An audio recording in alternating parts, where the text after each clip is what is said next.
Ang members ng Manila Wrestling Federation o MWF, nandito si Jake De Leon, si Joya at si Super P.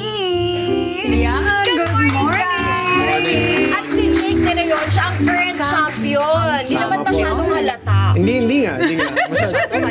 Wala lang to. Pero hello po sa mga nanonood ngayon, sa mga kada. Ako po si Mr. Philippine Wrestling Jake Leon at yung current MWF Pinoy Wrestling Champion. Yan, congratulations and welcome dito sa Kada Umaga. Pwede bang bigyan niyo naman kami ng idea yung mga kada squad natin dito? Ano ba tong MWF? Kasi pag MWF, alam lang namin Monday, Wednesday, Friday. So ano ba tong Manila Wrestling Federation? Ako ba? Okay. Yung Manila Wrestling Federation po, yan ang current Pinoy wrestling promotion dito po sa Pilipinas. So kami po ang nagdadala ng sport at yung art ng pro wrestling sa inyo lahat. At yung goal namin talaga po ay maipakilala yung pro wrestling sa lahat ng Filipino dito sa bansa natin. Yes, kasi famous to no sa mga ibang bansa. Oo, Pero dito madami. sa Pilipinas, kailangan din natin nito at kayo magre-represent nito. Yes po. So kailan ba kayo nag-start dito?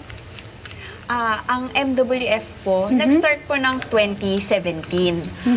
But Pinoy wrestling, modern Pinoy wrestling has been around for 10 years. Actually, this May po, we are celebrating 10 years of modern Pinoy pro wrestling. Yes. University. Nabasa ko, kasi itong MWF, founded 2014 daw, pero relaunch ng 2018. Bakit medyo nagpahinga muna ng ganun kahaba? Yung dahilan po dyan is dahil nagsimula ng grupo ng 2014, pero malamang yung grupo na yun dati medyo bata pa, wala pa masyadong alam. Pero sa gap na yun, buhay pa rin yung passion para sa Pinoy wrestling. So, sinimulan ulit nung 2017 nung sinabi ni Super P, at hanggang ngayon nandito pa rin kami. So, yung totoong simula talaga, 2014. Yes, kaya nagsa-celebrate po kami mag-celebrate kami ng 10 years ngayong Mayo. Wow. Gaano na karami ang inyong miyembro sa MWF? Masyadong madami na po, hindi ko din Madami-dami na. Opo. Anong age ang pinakabata? Yung pinakabata sa amin yata ay 20 ngayon, 21. 20 Nag-aaral pa. nag-start. 20 nag-start. Opo. Tapos merong mga babae, alam naman natin na pag wrestling, nanonood ako ng bata ako ng wrestling, sina Batista, sino pa ba yung may mask? Rey Mysterio. Yes, si Rey Mysterio. So bakit gusto nyo to? Bakit ito ang napili nyong field? Super P and Joya. For me po personally, I've been a lifelong fan of professional wrestling. So, gaya nga ng mga binanggit nyo, sina Batista, sina Rey Mysterio, yun po, nung nagkaroon po ng local pro wrestling promotion, doon ko naisip na, yes, I think I can be like them. And so, I started training na rin po under our current champion, Jake De Leon. Siya po ang aming coach. And I just debuted last year po. Sa MWF Action Novela TV. So it's, I'm a rookie wrestler. Nice. Eto, kayo Ako naman, fan din ako ng wrestling. Tapos, nung nalaman ko, nung 2019 na meron palang Pinoy wrestling dito, sumali agad ako and ayun, nag-training lang ako and ngayon nandito na ako, di ba? Wait. So baka pwede rin nating mag-join dito, Emma Tiglaw. Hindi, okay lang ako. Pwede. How long ba ang training?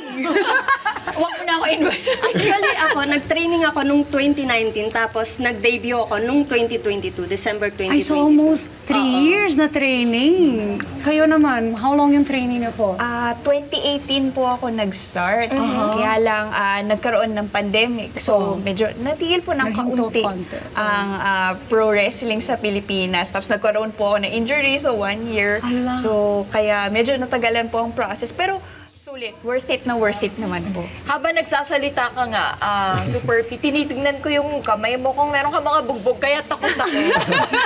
Nakatago. Oo nga, yun nga, sana yung next ko. Injury. Kailan ka na-injury? Ako po na-injure ako matagal na. Siguro mga 2019, I hurt my knee. So, I Mali ba yung bagsak or dahil sa sinong kalaban mo? Ay, Wait lang. We have to train first.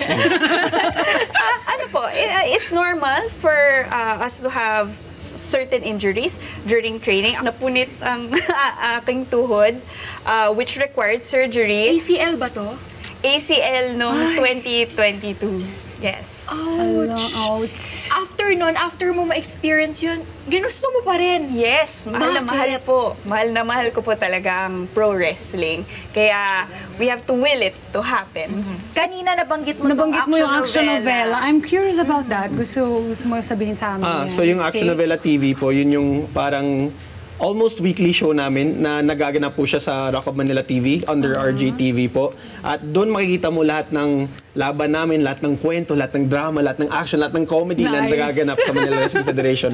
Kaya yun ang gusto namin ipakita sa mga tao, na yung pro wrestling, hindi lang pro wrestling.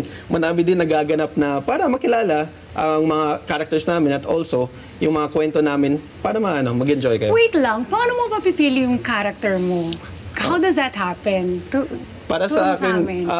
nung nagsimula ako nung 2014, inisip ko lang talaga anong gusto kong character. Pero nung nangyari yon, naisip ko lang, maganda siguro maging hasyendero character ko. Pero yung character ko nag-evolve na din into Mr. Philippine Wrestling dahil sa tagal ko, sa tanda ko na sa industriya. Naging Bagets mo, parang sasabi ng tanda, sakit? Hindi, go ahead. Pero yun, sariling journey mo din para malaman kung ano yung pro wrestling character mo. So, para sa mga gusto malaman kung paano, isip lang kayo. Yun, At first, may takot tayo pag narinig natin yung wrestling. Pero this is a oo. kind of sport na kailangan din natin for us. Kasi pwede din siyang self-defense. Yes. Right? Kaya naman, invite nyo na mga kada natin, yung mga gusto ding sumali sa inyong grupo, MWF. Saan ba kayo pwedeng mahanap? Saan ba sila pwedeng mag-message? Mahanap niyo po kami sa lahat ng social networking sites. Kami po ang Manila Wrestling Federation. Para po sa mga gustong sumali, mag-message lang po kayo sa aming page, especially for aspiring Filipina wrestlers, mga Pinay Nice wrestlers. yan. Kagaya namin ni Joya. Libre po ang training for women in MWF. Thank you very much. Maraming salamat sa inyo.